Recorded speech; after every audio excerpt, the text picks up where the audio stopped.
Tan Sri Muhyiddin Yassin buat kenyataan yang dia tak terlibat langsung dalam isu tanah di Kampung Sungai Baru. Okey, baiklah. Kita dengar.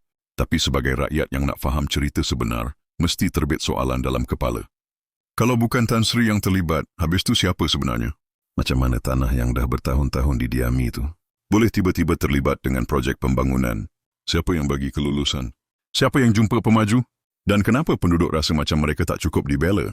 Isu ni bukan kecil. Ia libatkan rumah, tanah pusaka dan kehidupan ramai orang. Kalau betul Tan Sri tak tahu menahu, kita tak marah.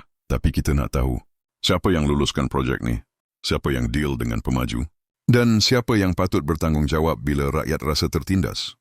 Kadang-kadang, dalam isu besar macam ni, semua orang mula cuci tangan. Tapi rakyat tetap kena tanggung akibat. Jadi kita tanya dengan jujur, kalau bukan Tan Sri siapa? Kalau semua tak mengaku, siapa yang buat keputusan? Anda rasa siapa ya? Cuma bagi komen sikit kat bawah.